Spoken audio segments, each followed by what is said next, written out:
Malayo pa man ang FIBA Olympic Qualifying Tournament pero marami na ang nagtatanong anong klaseng team ang ipapadala ng Pilipinas. Sa ngayon ay may mga suggestion na PBA players pa rin ang maglalaro at si Coach Tim Cone pa rin ang coach. Magandang suggestion ito dahil kung ang PBA ang maglalaro ay napakaraming pagpipilian at guaranteed na magaling lahat ang mapipili. Pero kahit gaano kagaling ng mga PBA players ay kulang talaga sa height. Kaya kailangan ng 2 o 3 reinforcements plus a naturalized player.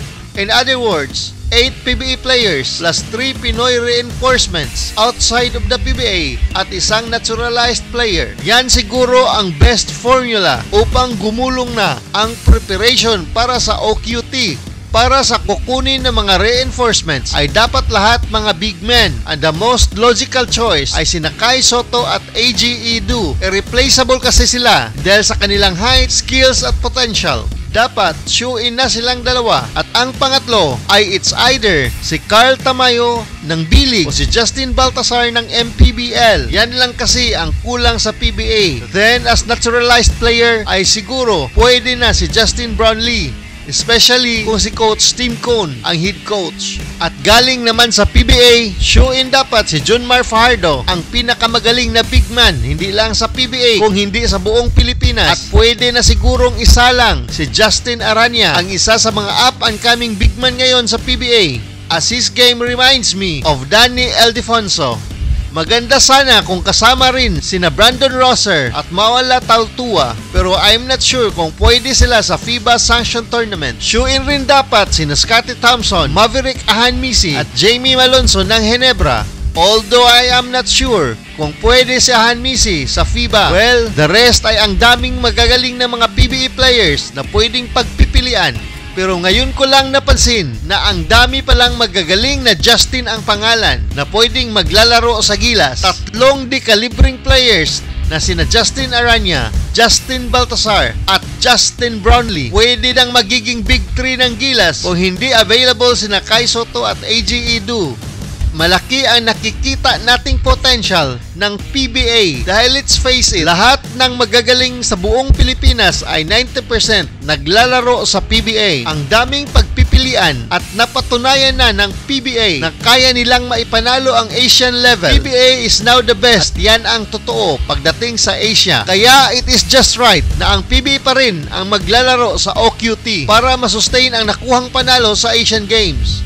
Up next ay ang pagpungkir naman sa Olympics. Nakuha na kasi ang tamang formula and it is now up to the SBP kung ipagpatuloy or gagawa na naman ng panibagong formula. Welcome to Express Info. Do you want to have these exclusive Puma Rise Nitro basketball shoes? Because once we reach 200k subscribers, we will be having this giveaway. Just comment to win. Shoes are promoted by Kai Sotto himself. Just like this video and most importantly, comment anything positive about Kai Sotto. It's easy. Commenting is the key to win. Share your positive comments about Kai Sotto. Do it now na. Win the prize. Stay tuned for more updates. Nagkapikuna na sina Giannis Antetokounmpo at Julius Randle. Tingnan nyo itong patulak ni Randle kay The Greek Freak. Umiinit na talaga ang laro. Grabe ang pisikalan dito. At yan ang ating balita ngayon. Pero bago yan, ay pakiclick muna ang subscribe button. Thank you. So ayon, umiinit na talaga ang in-season tournament quarterfinals ng NBA. Milwaukee Bucks versus the New York Knicks. At sa unang basket ni Giannis Antetokounmpo, malapit itong nagka-injury. Sa sahig ang bagsak ni Giannis. At attack mode itong si The Greek Freak sa simula pa lang ng laro at pinosterize kaagad si Randle. Pero di rin papayag itong si Julius Randle at sumagot kaagad ng 2 points. At nakuha ni Randle ang perfect 6 of 6 shooting sa first quarter. At nag-showtime naman itong si Dame sa isang magandang reverse layup. At bumuelo pa. Nagkapikuna na sina Giannis Antetokounmpo at Julius Randle. Tingnan nyo itong patulak ni Randle kay The Greek Freak. Umiinit na talaga ang laro. Grabe ang pisikalan dito. At yan ang ating balita ngayon. Pero bago yan, ay pakiclick muna ang subscribe button. Thank you. So ayon, umiinit na talaga ang in-season tournament quarterfinals ng NBA. Milwaukee Bucks versus the New York Knicks. At sa unang basket ni Giannis Antetokounmpo, malapit itong nagka-injury. Sa sahig ang bagsak ni Giannis. At attack mode itong si The Greek Freak sa simula pa lang ng laro at pinosterize kaagad si Randle.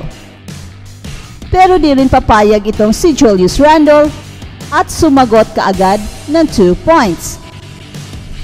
At nakuha ni Randle ang perfect 6 of 6 shooting sa first quarter. At nag-showtime naman itong si Dame sa isang magandang reverse layup. At bumelo pa si Damian Lillard ng isang 3-pointer. At dito na nagsisimula ang sagupaang Giannis Antetokounmpo at Julius Randle. Tinulak pa ang bato-batong katawan ni Giannis, angas rin itong si Randle. At sumagot naman dito si Giannis Antetokounmpo. And end of the first quarter, 37-35, lamang ng 2 points ang Milwaukee Bucks.